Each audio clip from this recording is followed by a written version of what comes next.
আলোচনা করব রমাদান মাসের শেষ দশকের করণীয়।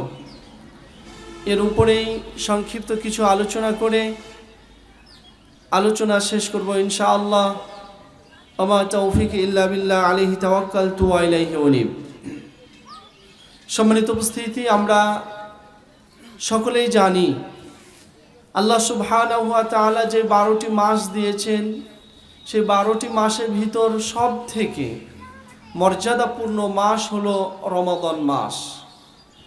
আল্লাহ সুবহানাহু ওয়া তাআলা রমাদান মাসের এত মান মর্যাদা দিয়েছেন যে অন্য 11টি মাসের এত মান মর্যাদা আল্লাহ সুবহানাহু ওয়া তাআলা এবং তার রাসূল মুহাম্মদ সাল্লাল্লাহু আলাইহি ওয়াসাল্লাম প্রদান করেননি। আমরা এই রমাদান মাস পেয়েছিলাম আমাদের গুনাহগুলি ক্ষমা করিয়ে নেওয়ার জন্য। রমাদান মাস আমাদেরকে আল্লাহ দিয়েছিলেন যাতে করে আমরা আমাদের গুনাহগুলি ক্ষমা করিয়ে নিতে পারি। দুঃখজনক বিষয় হলো সত্য, আজ আমাদের মাঝ থেকে রমাদান মাস প্রায় বিদায় নিতে চলেছে।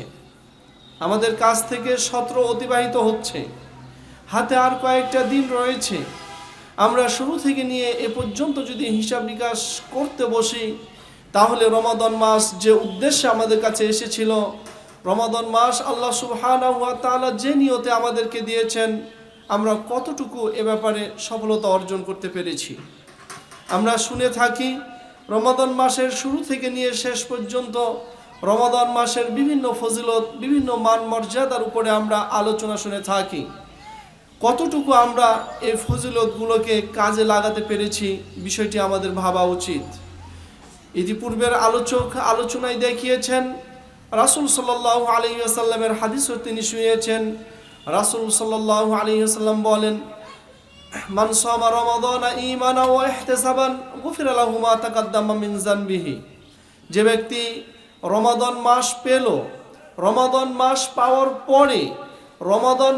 পাওয়ার পরে সে ঈমান রেখেছে আল্লাহর প্রতি এবং এই আশা রেখেছে যে আমি যদি রমাদানের সিয়াম পালন করি, আল্লাহর রাসূল বলছেন গুফিরা লাহু মা তাকাদ্দামা মিন যানবিহি, তাহলে আল্লাহ সুবহানাহু ওয়া তাআলা তার বিগত জীবনের যত গুনাহ রয়েছে, সমস্ত ছোট গুনাহগুলিকে, সাগীরা গুনাহগুলিকে আল্লাহ সুবহানাহু ওয়া তাআলা ক্ষমা করে দেবেন।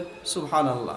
সম্মানিত উপস্থিতি, আমরা রমাদান মাস এর প্রথম ফজিলত এটাই পেলাম যে রমাদান মাসের মাধ্যমে, আমাদের সিয়ামের মাধ্যমে আমরা আমাদের বিগত জীবনের গুনাহগুলি ক্ষমা করে নিতে পারব।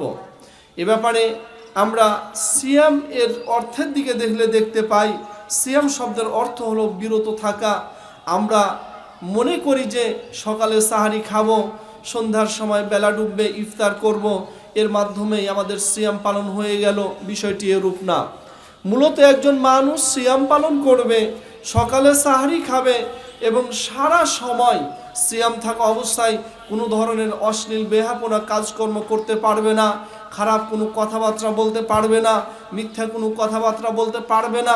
এজন্য আমরা বলে থাকি, পূর্ববর্তী সালফে সালেহিনগণ যেভাবে সিয়াম পালন করতেন, সাহারি খাওয়ার সাথে সাথে তার হাতকে অন্যায় কাজ করা থেকে বিরত রাখতেন, তার পাকে অন্যায় কাজ করা থেকে বিরত রাখতেন, তার অন্তরকে যাবতীয় গুনাহের কাজ কল্পনা করা থেকে বিরত রাখতেন, চোখ দ্বারা গুনাহের কাজ করা থেকে বিরত রাখতেন, জিহ্বাকে বিরত রাখতেন অশ্লীল কথাবার্তা বলা থেকে।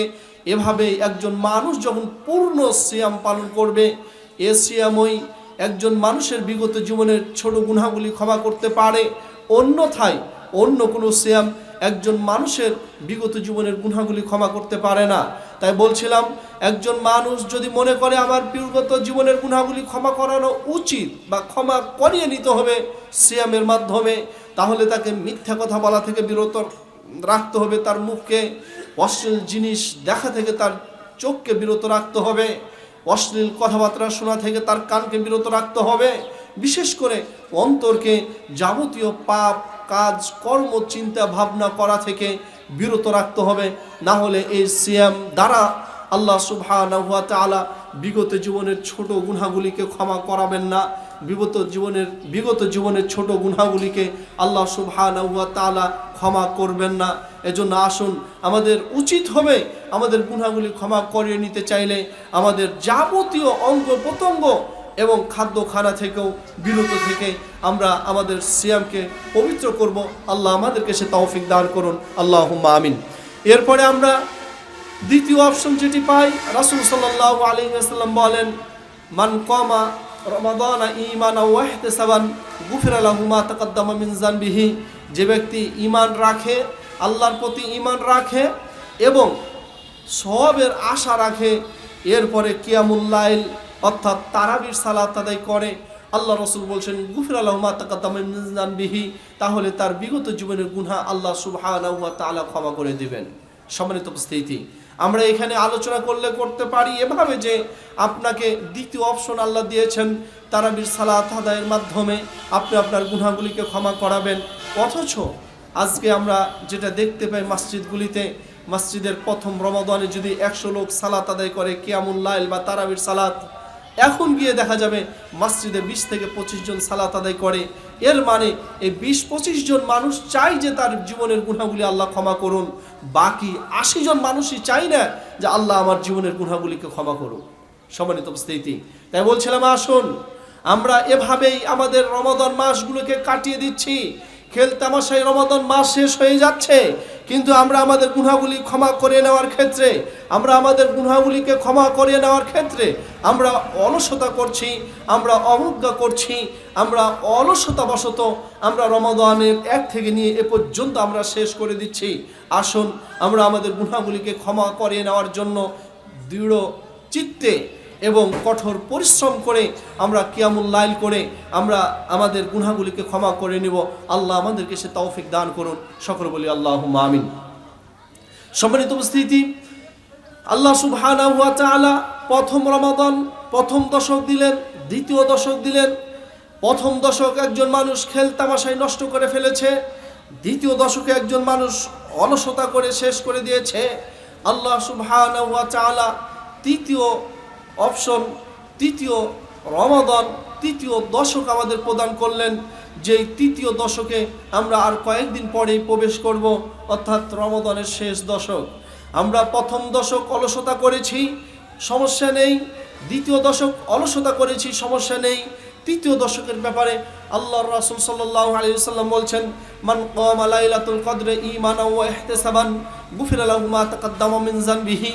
যে ব্যক্তি ঈমান রাখে আল্লাহর প্রতি এবং ভরসা রাখে এবং আশা করে যে আমি কিয়ামুল লাইল করছি, আমি তাহাজ্জুদের সালাত আদায় করছি, আমি লাইলাতুল কদর তালাশ করছি, আল্লাহ সুবহানাহু ওয়া তাআলা এর মাধ্যমে আমার গুনাহগুলি ক্ষমা করবে।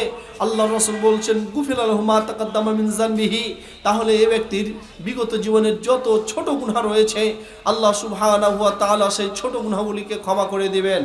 অতএব সম্মানিত উপস্থিতি, শেষ পর্যায়ে এসে আপনাদের কাছে বিনীত অনুরোধ, আমরা শেষ দশককে মূল্যায়ন করব। এ ব্যাপারে মা আয়েশা রাদিয়াল্লাহু তাআলা আনহার হাদিস আমরা অনেক সময় আলোচনা করে থাকি, এমনকি ইমাম সাহেবগণ রমাদান মাসও এগুলো নিয়ে আলোচনা করে। আল্লাহর রাসূল সাল্লাল্লাহু আলাইহি ওয়াসাল্লামের স্ত্রী মা আয়েশা রাদিয়াল্লাহু তাআলা আনহা বলেন, রাসূল সাল্লাল্লাহু আলাইহি ওয়াসাল্লাম যখন রমাদানের শেষ দশকে প্রবেশ করতেন, রমাদানের শেষ দশকে যখন প্রবেশ করতেন, আল্লাহর রাসূল তার লুঙ্গিকে শক্ত করে পরিধান করতেন এবং রাত্রি জেগে ইবাদত বন্দেগী করতেন। ওয়াইকাদা আহলাহু, এবং তার পরিবারের লোকজনদেরকে জাগিয়ে দিতেন সালাত আদায়ের জন্য। এভাবেই আল্লাহর রাসূল রমাদানের শেষ দশক ইতিকাফ সহ গুরুত্ব দিয়ে শেষ দশক ইবাদত বন্দেগীতে কাটিয়েছেন। আমাদের উচিত রমাদানের শেষ দশকগুলিকে মূল্যায়ন করে কঠিনভাবে ইবাদত বন্দেগী করা। আল্লাহর রাসূল রমাদান মাসে কঠোর ইবাদত বন্দেগী কেন করতেন এ সম্পর্কে রাসূল সাল্লাল্লাহু আলাইহি ওয়াসাল্লামকে আল্লাহ সুবহানাহু ওয়া তাআলা বলছেন, ইন্না আনজালনাহু ফি লাইলাতিল কদর। ও নবী, আমি পবিত্র কোরআনকে নাজিল করেছি লাইলাতুল কদর রজনীতে। ওয়া মা আদরাকা মা লাইলাতুল কদর। হে নবী, আপনি কি জানেন লাইলাতুল কদর কি? নবী, আপনি কি জানেন লাইলাতুল কদর কি? আল্লাহ সুবহানাহু ওয়া তাআলা প্রশ্ন করে তিনি উত্তর দিচ্ছেন, লাইলাতুল কদরি খায়রুম মিন আলফি শাহর। ও নবী, আপনি জেনে রাখুন, ও নবী, আপনি জেনে রাখুন লাইলাতুল কদরের ইবাদত বন্দেগী, লাইলাতুল কদরের ইবাদত বন্দেগী খায়রুম মিন আলফি শাহর, 1000 মাস ইবাদত বন্দেগী করার চেয়ে উত্তম।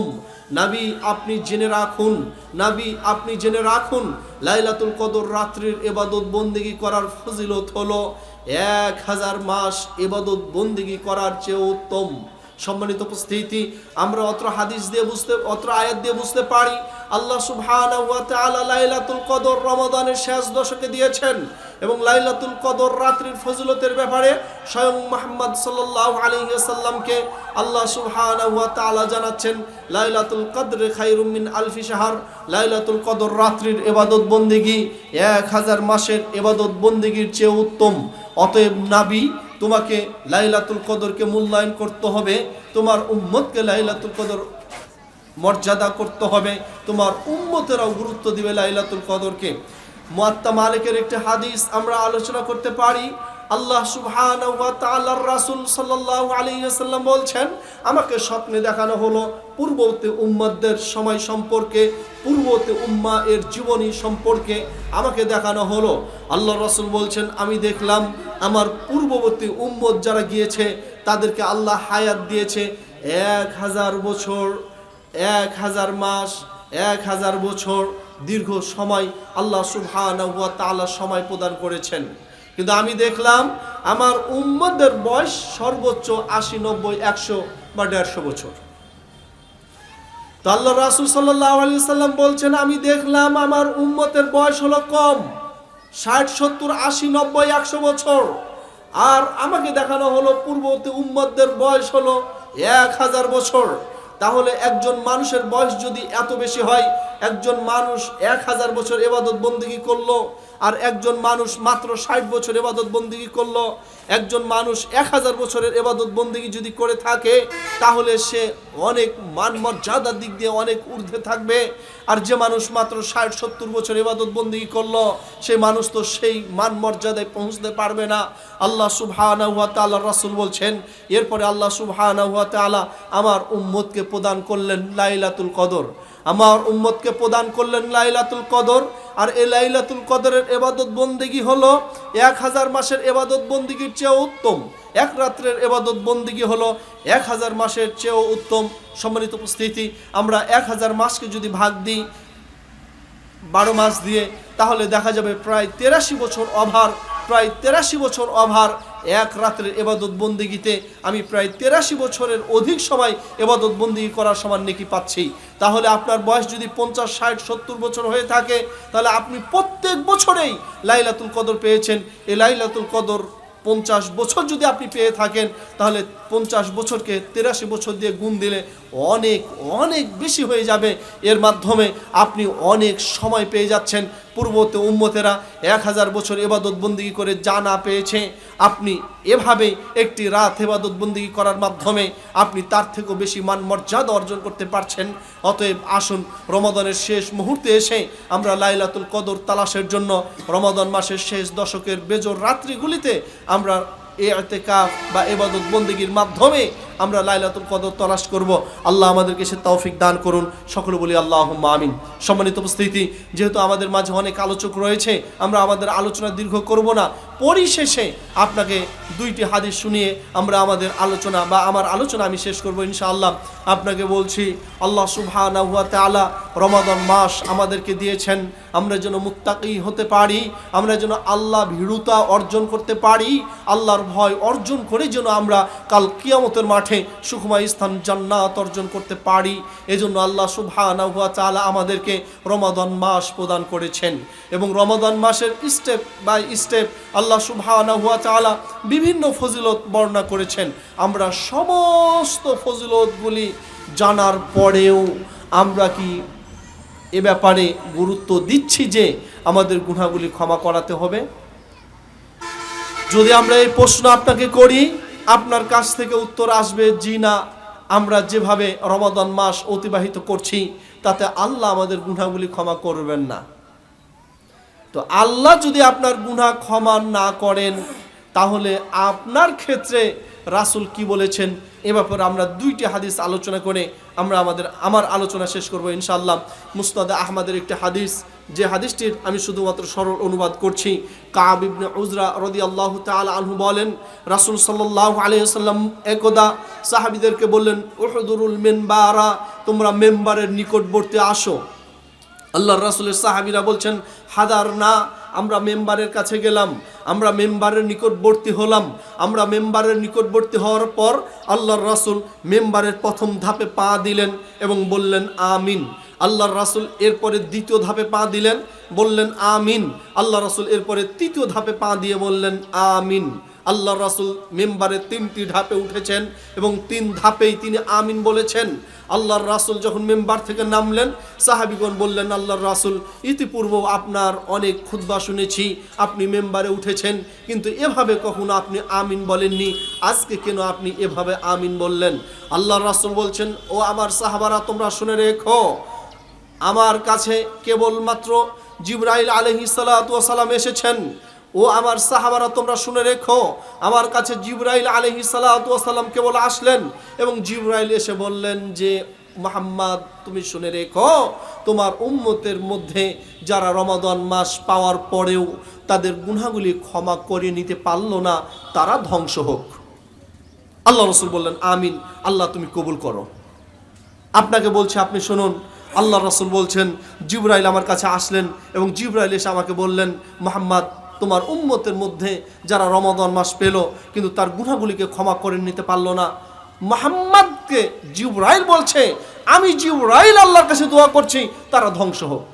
আল্লাহ রাসূল বললেন আমিন, আল্লাহ আমি দোয়া আল্লাহর রাসূল বলছেন আমিন, আল্লাহ জিবরাইল যে দোয়া করেছে, জিবরাইল যে বদদোয়া করেছে, এই বদদোয়া তুমি কবুল করে নাও।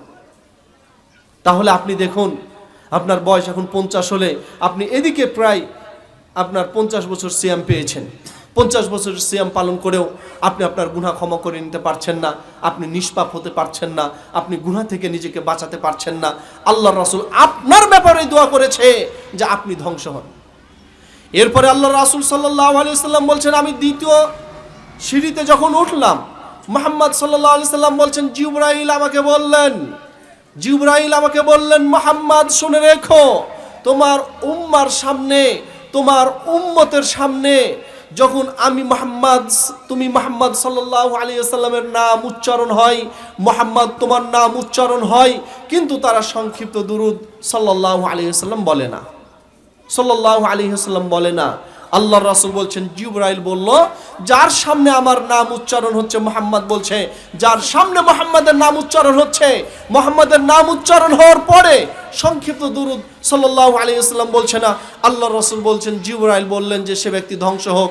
আমি বললাম আমিন, আল্লাহ তুমি তার দোয়া, জিবরাইলের দোয়া কবুল করো। আপনি এখানে বসে আছেন, আপনার সামনে মুহাম্মাদের নাম উচ্চারণ হচ্ছে, আপনি সাল্লাল্লাহু আলাইহি ওয়াসাল্লাম বলছেন না। বৈঠকের আদব হলো একবার বললেই হয়ে যায়, তবে আমরা বলি, যতবার আপনি মুহাম্মাদের প্রতি সংক্ষিপ্ত দুরূদ পাঠ করবেন, প্রত্যেক দুরূদের বিনিময়ে আপনার 10টি গুনাহ আল্লাহ মিটিয়ে দিবেন, 10টি মান মর্যাদা বাড়িয়ে দিবেন, 10 বার রহমত আপনার প্রতি আল্লাহ নাজিল করবেন। তাহলে আপনি কেন চুপ করে বসে রয়েছেন? মাজলিসে উপস্থিত রয়েছেন, রাসূলের নাম উচ্চারণ হচ্ছে, আপনি বলুন সাল্লাল্লাহু আলাইহি ওয়াসাল্লাম। যদি আপনি এ কথা না বলেন, আল্লাহর রাসূল আপনার জন্য দোয়া করেছেন, আপনার ধ্বংস অনিবার্য। আল্লাহর রাসূল সাল্লাল্লাহু আলাইহি ওয়াসাল্লাম তৃতীয়বার বললেন, যে ব্যক্তি তার পিতামাতাকে পেল, পিতামাতাকে পাওয়ার পরও তার গুনাহগুলি ক্ষমা করে নিতে পারলো না, জিবরাইল বলছে এ ব্যক্তি ধ্বংস হোক। আল্লাহর রাসূল বললেন আমিন, আল্লাহ জিবরাইল যা বলেছে তুমি তা কবুল করো। সম্মানিত উপস্থিতি, এই হাদিস দিয়ে আমরা মূল প্রথম যে বিষয়টি বুঝাতে চাচ্ছি, রমাদান মাস আমাদের মাঝ থেকে বিদায় নিচ্ছে, আমরা কি আমাদের গুনাহগুলি ক্ষমা করে নিতে পারছি? যদি মনে হয় না আমরা আমাদের গুনাহগুলি ক্ষমা করে নিতে পারছি না, তাহলে আমাদের আল্লাহর পথে আর রাসূলের পথে ফিরে এসে আল্লাহ এবং তার রাসূল দেখানো পদ্ধতি অনুযায়ী আমাদের গুনাহগুলি ক্ষমা করে নিতে হবে। তিরমিজির একটি হাদিস, যে হাদিসের সংক্ষিপ্ত পরিসরে আপনাকে শোনাচ্ছি। আবু হুরায়রা রাদিয়াল্লাহু তাআলা আনহু বলেন, রাসূল সাল্লাল্লাহু আলাইহি ওয়াসাল্লাম বলেন, রাগিমা আনফু রাজুলিন, ওই ব্যক্তি ধ্বংস হোক যে ব্যক্তি রমাদান মাস পেল, সুম্মান সালাখা, রমাদান মাস পাওয়ার পরে রমাদান মাস তার শেষ হয়ে গেল, ক্বাবলা আন উগফিরা লাহু, সে তার গুনাহগুলি ক্ষমা করে নিতে পারলো না তার পূর্বেই। আল্লাহ রাসূল বলছেন সে ব্যক্তি ধ্বংস হোক, সে ব্যক্তির মুখে চুনকালি পড়ুক, সে ব্যক্তি ধ্বংস হোক। সম্মানিত উপস্থিতি, খুতবার শেষ প্রান্তে এসে আপনার কাছে বিনীত অনুরোধ, আসুন আল্লাহ সুবহানাহু ওয়া তাআলার রাসূলের এই বদদোয়া যেন আমাদের নসিবে না জুটে, এজন্য আমরা সর্বক্ষেত্রে উঠতে বসতে চলতে ফিরতে সর্বদা আমরা বেশি বেশি ইস্তিগফার করি। আস্তাগফিরুল্লাহ আস্তাগফিরুল্লাহ আস্তাগফিরুল্লাহ আস্তাগফিরুল্লাহ ওয়া আতুবু ইলাই, আস্তাগফিরুল্লাহ ওয়া আতুবু ইলাই। এভাবে ইস্তিগফার করে আমরা আমাদের গুনাহগুলিকে ক্ষমা করে নিই। আল্লাহ সুবহানাহু ওয়া তাআলা রমাদান মাস শেষ হতে হতে যেন আমরা নিষ্পাপ হতে পারি, আল্লাহ তুমি আমাদেরকে সে তৌফিক দান করো। আল্লাহুম্মা আমিন। আল্লাহ রমাদান মাসের মান মর্যাদাগুলি তুমি আমাদের অর্জনের শক্তি সাহস দান করো। আল্লাহুম্মা আমিন। আল্লাহ এই রমাদানের মাসের অসিলাই তুমি আমাদের যাবতীয় গুনাহগুলিকে ক্ষমা করে দাও। আল্লাহুম্মা আমিন। আল্লাহ তুমি আমাদেরকে যে নিয়তে যে উদ্দেশ্যে রমাদান দিয়েছো, আল্লাহ আমরা যেন সেই উদ্দেশ্যকে সঠিকভাবে বাস্তবায়ন বা মূল্যায়ন করতে পারি, আল্লাহ তুমি আমাদেরকে সেই শক্তি সাহস দান করো। আল্লাহুম্মা আমিন। সম্মানিত উপস্থিতি, কথাবার্তার মাধ্যমে যদি কোনো ভুল ভ্রান্তি হয়ে থাকে, আশহাদু আল্লা ইলাহা ইল্লা আনতা আস্তাগফিরুকা।